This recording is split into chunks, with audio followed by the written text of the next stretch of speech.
Part 3. Followed the sky's mirrored constellation to freedom. New York City. Maybe it's another New York City that Southerners talk about. Maybe that's where there's money falling from the sky, diamonds speckling the sidewalks.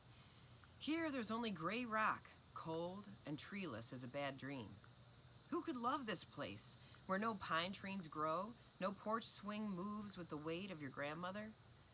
This place is a Greyhound bus, humming through the night, then letting out a deep breath inside a place called Port Authority.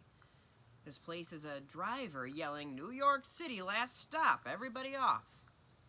This place is loud and strange, and nowhere I'm ever going to call home. Brooklyn, New York. We did not stay in the small apartment my mother found on Bristol Street, Brownsville, Brooklyn, USA.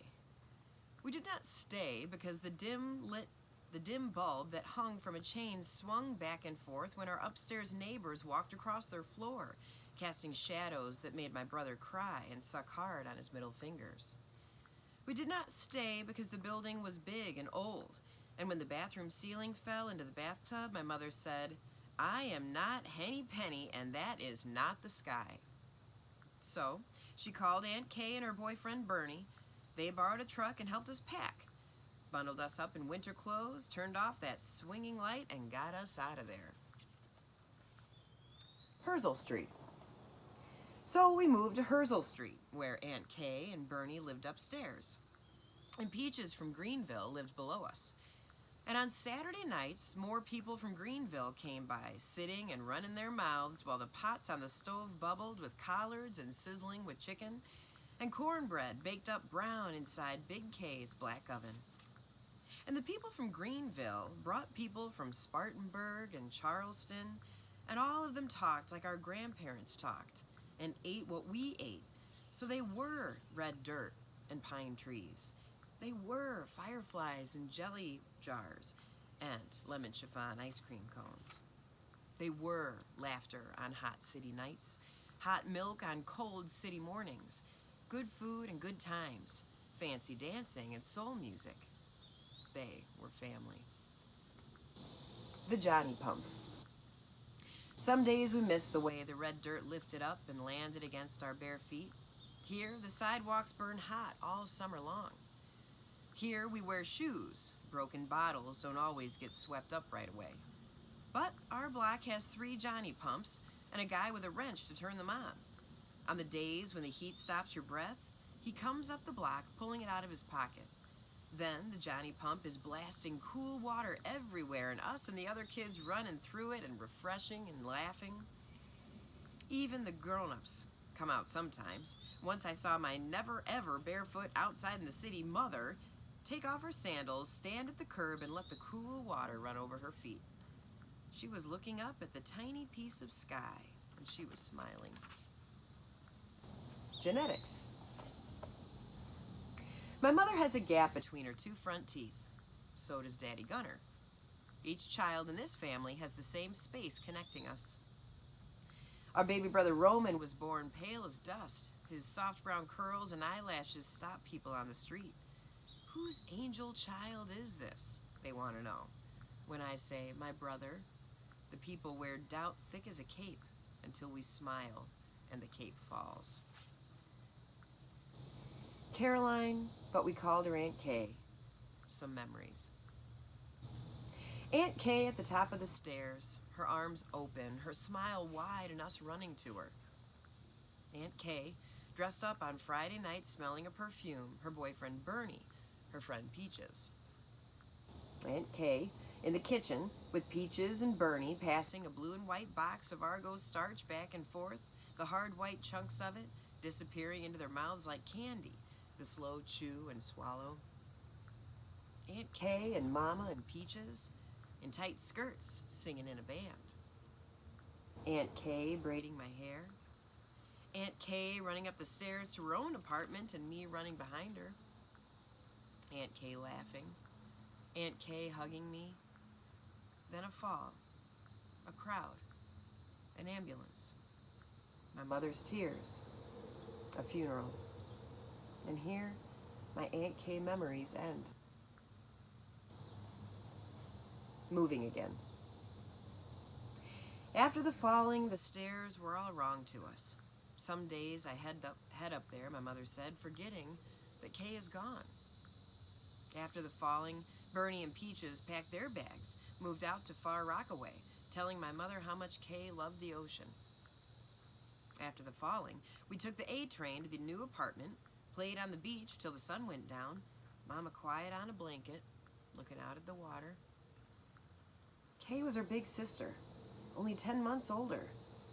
Everyone always thought they were twins, so that's what we said they were. Couldn't look at one of us, my mother said, without seeing the other. After the falling, the hallway smelled like Kay's perfume whenever it rained. So we moved again, to the second floor of a pink house on Madison Street. Out front, where there was a 5-foot sculpture made from gray rock, ivory, and sand. A small fountain sent water cascading over statues of Mary, Joseph, and Jesus. People stopped in front of the house, crossed themselves, mouthed a silent prayer, then moved on. This house is protected, the landlord told my mother. The saints keep us safe.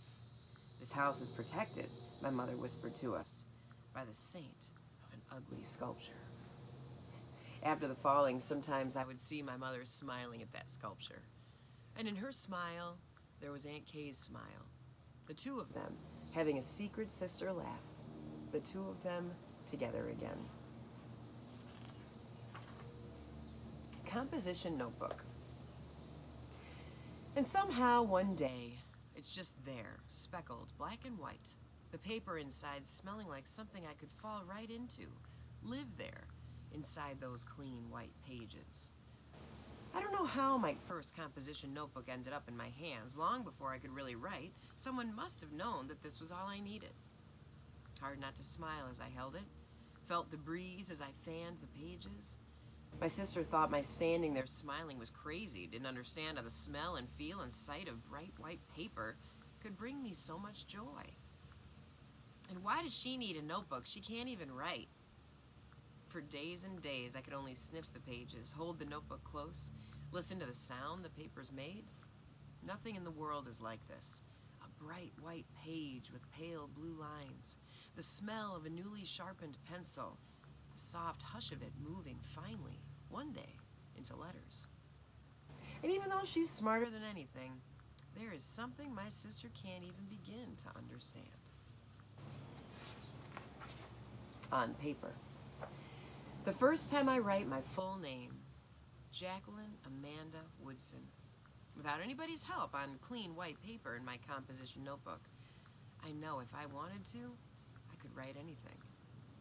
Letters becoming words, words gathering meaning, becoming thoughts outside my head, becoming sentences, written by Jacqueline Amanda Woodson. Saturday morning. Some days in this new place, there is only a box of pancake mix, an egg, and faucet water. The hiss of those together against a black cast iron pan, the pancakes sticking to it syrupless but edible, and us complaining about it, wishing like anything we were back in Greenville, where there was always something good to eat. We remember the collards growing down south, the melons, fresh picked with sweetness from New York could never know. We eat without complaining or whining or asking our mother when there will be syrup or butter or milk. We remember Greenville. Without her, count our blessings in silence and chew. First grade. My hand inside my sister's hand. We walk the 2 blocks to PS 106.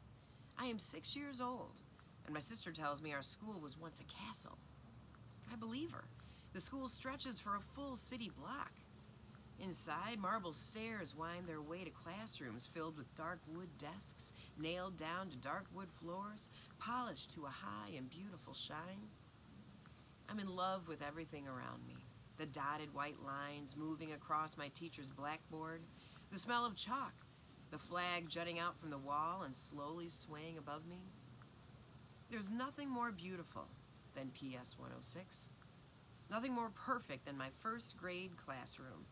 And no one more kind than Miss Fiedler. who meets me at the door each morning, takes my hand from my sister's, smiles down and says, "Now that Jacqueline is here, the day can finally begin." And I believe her. Yes, I truly believe her. Another Kingdom Hall. Because my grandmother calls and asks if we're spreading Jehovah's word, because my mother promises my grandmother she'll raise us right in the eyes of God, she finds a Kingdom Hall on Bushwick Avenue so we can keep our Jehovah Witness ways.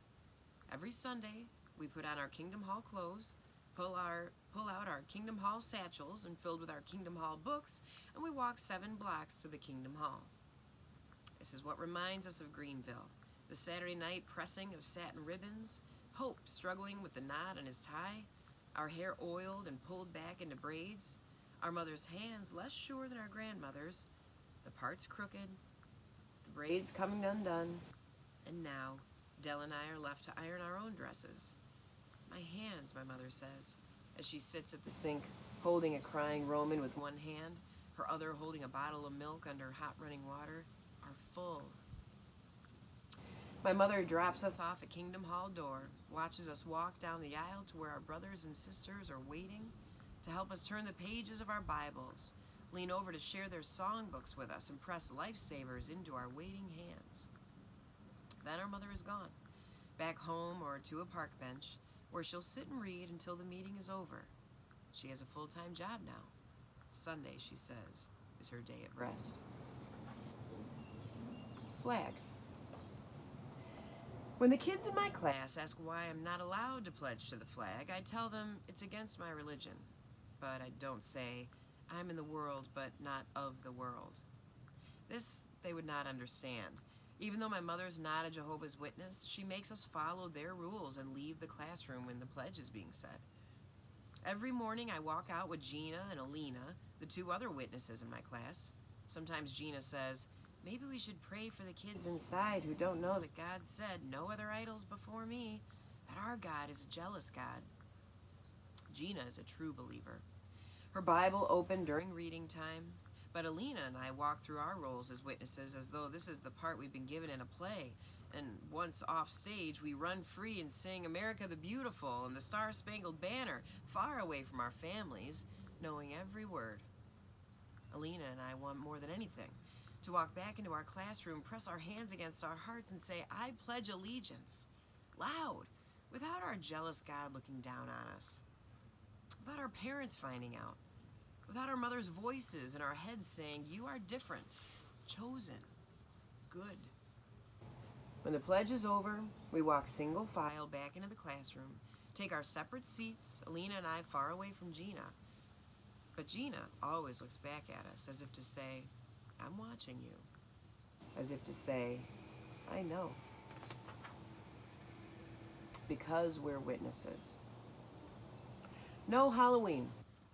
No Christmas. No birthdays. Even when other kids laugh as we leave the classroom just as the birthday cupcakes arrive, we pretend we don't see the chocolate frosting. Pretend we don't want to press our fingertips against each colorful sprinkle and lift them one by one to our mouths. No voting. No fighting, no cursing, no wars. We will never go to war.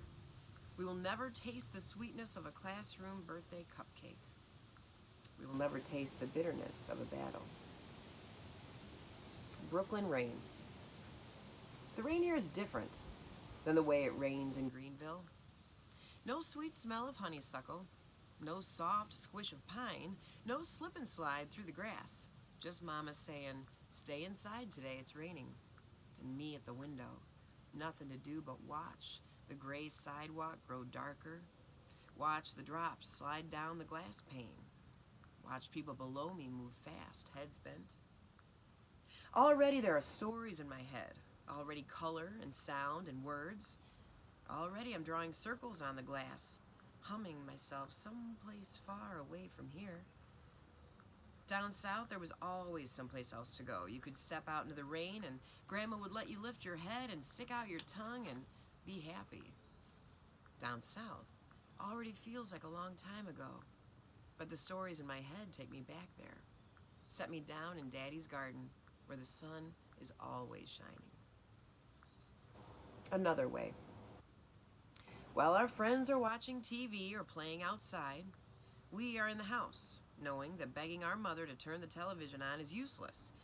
Begging for her 10 minutes outside will only mean her saying no, saying, "You can run wild with your friends anytime. Today I want you to find another way to play."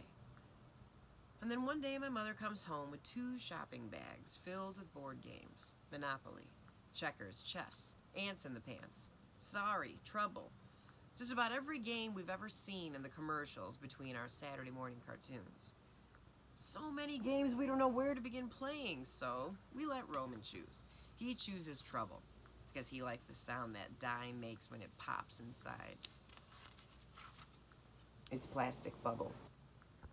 And for days and days, it's Christmas in November. Games to play when our homework is done, Monopoly money to count, and checkers to slam down on boards, ants to flip into blue plastic pants, chess pieces to practice moving until we understand their power. And when we don't, Roman and I argue that there's another way to play called our way, but Hope and Dell tell us that we're too immature to even begin to understand, then bend over the chessboard in silence, each becoming the next chess champ of the house, depending on the day and the way the game is played. Sometimes Roman and I leave Hope and Dell alone, go to another corner of the room, and become what the others call us, the 2 youngest, playing games we know the rules to: tic-tac-toe and checkers, hangman and connect the dots. But mostly, we lean over their shoulders as quietly as we can, watching, waiting, wanting to understand how to play another way. Gifted. Everyone knows my sister is brilliant. The letters come home folded neatly inside official-looking envelopes that my sister proudly hands over to my mother. Odella has achieved. Odella has excelled at. Odella has been recommended to. Odella's outstanding performance in... She is gifted, we are told. And I imagine presents surrounding her. I am not gifted. When I read, the words twist and twirl on the page. When they settle, it's too late. The class has already moved on. I want to catch the words one day. I want to hold them, then blow gently and watch them float right out of my hands. Sometimes. There is only one other house on the block where a father doesn't live. When somebody asks why, the boy says he died. The girl looks off down the block, her thumb slowly rising to her mouth. The boy says, "I was a baby," says, "She doesn't remember him," and points to his silent sister. Sometimes I lie about my father. He died, I say, in a car wreck, or he fell off a roof. Or maybe he's coming soon, next week, and next week, and next week. But if my sister's nearby, she shakes her head, says, "She's making up stories again," says, "We don't have a father anymore," says, "Our grandfather is our father now," says, "Sometimes that's the way things happen." Uncle Robert. Uncle Robert has moved to New York City. I hear him taking the stairs 2 at a time, and then he's at our door, knocking loud until our mother opens it, curlers in her hair, robe pulled close, whispering, "It's almost midnight. Don't you wake my children." But we're already awake, all 4 of us, smiling and jumping around my uncle. "What'd you bring me? What'd you bring me?" Our mama shushes us, says, "It's too late for presents and the like." But we want presents and the like. And she, too, is smiling now, happy to see her baby brother, who lives all the way over in Far Rockaway, where the ocean is right there if you look out your window. Robert opens his hand to reveal a pair of silver earrings, says to my sister, "This is a gift for how smart you are." I want to be smart like Dell.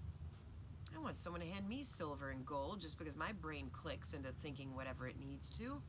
But I'm not smart like Dell, so I watch her press the silver moons into her ears. I say, "I know a girl 10 times smarter than her. She gets diamonds every time she gets 100 on a test." And Robert looks at me, his dark eyes smiling, and asks, "Is that something you made up, or is that real?" In my own head, it's real as anything. In my head, all kinds of people are doing all kinds of things. I want to tell him this, that the world we're living in right here in Bushwick isn't the only place. But now my brothers are asking, "What'd you bring me?" And my uncle is pulling gifts from his pockets, from his leather briefcase, from inside his socks. He hands my mother a record, a small 45, James Brown, who none of us like because he screams when he sings, but my mother puts on the record player, turned way down low, and that even us kids are dancing around. Robert's showing us the steps he learned at the Far Rockaway parties. His feet are magic, and we all try to slide across the floor like he does, our own feet again and again betraying us. "Teach us, Robert," we keep saying, "teach us." Wishes. When he takes us to the park, Uncle Robert tells us, if you catch a dandelion puff, you make a wish. Anything you want will come true, he says as we chase the feathery wishes around swings beneath sliding boards until we can hold them in our hands, close our eyes tight, whisper our dream, then set it floating out into the universe, hoping our uncle is telling the truth, hoping each thing we wish for will one day come true. Believing. The stories start like this. Jack and Jill went up the hill, my uncle sings. I went up a hill yesterday, I say. What hill? In the park. What park? Halsey Park. Who was with you? Nobody. But you're not allowed to go to the park without anyone. I just did. Maybe you dreamed it, my uncle says. No, I really went. And my uncle likes the stories that I'm making up. Along came a spider, sat down beside her. I got bit by a spider. When? The other day. Where? Right on my foot. Show us. It's gone now. But my mother accuses me of lying. If you lie, she says, one day you'll steal. I won't steal. It's hard to understand how one leads to the other, how stories could ever make us criminals. It's hard to understand the way my brain works. It's so different from everybody around me. How each new story I'm told becomes a thing that happens in some other way to me. Keep making up stories, my uncle says. You're lying, my mother says. Maybe the truth is somewhere in between. That I'm told and a memory. All that I'm told and a memory. Off key. We start each meeting at Kingdom Hall with a song and a prayer, but we're always late, walking in when the pink songbooks are already open, looking over shoulders, asking brothers and sisters to help us find our place. If it's a song I like, I sing loud until my sister shushes me with her finger to her mouth. My whole family knows that I can't sing. My voice, my sister says, is just left of the key, just right of the tune. But I sing anyway, whenever I can. Even the boring witness songs sound good to me. The words telling us how God wants us to behave, what He wants us to do. Be glad, you nations, with His people. Go preach from door to door. The good news of Jehovah's kingdom proclaim from shore to shore. It's the music around the words that I hear in my head, even though everyone swears I can't hear it. Strange they don't hear what I hear. Strange that it sounds so right to me. Eve and the Snake. The Sunday sermons are given by men. Women aren't allowed to get on stage like this, standing alone to tell God's story. I don't understand why, but I listen anyway. On the first day, God made the heavens and the earth, and He looked at it, and it was good. It's a long story. It's a good story. Adam and Eve got made. A snake appeared in a tree, a talking snake. Then Eve had to make a choice. The apple the snake wanted her to eat looked so good, just one bite, but it was the only apple in the kingdom full of apples that God had said don't touch. It's the best apple in all the world, the snake said. Go ahead, taste it. God won't care. But we know the ending. In our heads, we scream, "Don't do it, Eve! The devil's inside that snake! He's tricking you!" But Eve took a bite, and so here we are, sitting in a kingdom hall on a beautiful Sunday afternoon, hoping that God sees it in His heart to know it wasn't our fault. Give us another chance. Send that snake back, and we promise we'll say no this time. Our father fading away. In all our moving, we've forgotten our family in Ohio, forgotten our father's voice, the slow drawl of his words, the way he and his brother David made jokes that weren't funny and laughed as though they were. We forgot the color of his skin. Was it dark brown like mine or lighter like Dell's? Did he have Hope or Dell's loose curls, or my tighter, kinkier hair? Was his voice deep or high? Was he a hugger like Grandma Georgiana, holding us like she never planned to let go, or did he hug hard and fast like Mama, planting her warm lips to our foreheads where the kiss lingered long after she said, "I love you," pulled her sweater on, and left for work each morning? In Brooklyn, there are no calls from Ohio. No more calls from our father or Grandma Hope or Grandma Grace or David or Ann or Ada or Alicia. It's as if each family has disappeared from the other. Soon, someone who knows someone in Ohio who knows the Woodsons tells my mother that Grandpa Hope has died. At dinner that evening, our mother gives us the news, but we keep eating because we hadn't known he was still alive. For a moment, I think about Jack, our father. But then, quickly as it comes, the thought moves on. Out of sight, out of mind, my brother says. But only a part of me believes that's true. Halfway home. For a long time, there was only one tree on our block.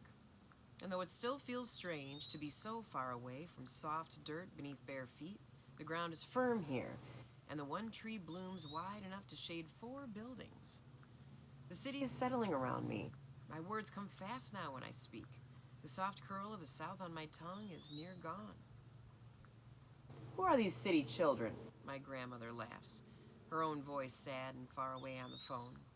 But it is a long-distance call from Greenville to Brooklyn. Too much money and not enough time to explain that New York City is gray rock and quick-moving cars. That the traffic lights change fast, and my sister must hold tight to my hand as we cross to where a small man singing Pigora, Piragua sells shaved ices from a white cart filled with bottles and bottles of fruit-flavored syrup colored red and purple, orange, and blue. Their mouths water in the hot sun as we hand him our quarters, then wait patiently as he pours the syrup over the ice and hands it to us in paper cones. We'll be coming home soon, Grandma, each of us promises. We love you. And when she says, I love you too, the South is so heavy in her mouth, my eyes fill up with the missing of everything and everyone I've ever known. The Paint Eater. In the night, in the corner of the bedroom the 4 of us share, comes a picking of plaster paint gone come morning. My younger brother Roman can't explain why paint melting on his tongue feels good. Still, he eats the paint and plaster until a white hole grows where pale green paint used to be. And too late we catch him, his fingers in his mouth, his lips covered with dust. Chemistry. When Hope speaks, it's always about comic books and superheroes until my mother tells him that he has to talk about something else. And then it's science. He wants to know everything about rockets and medicine and the galaxy.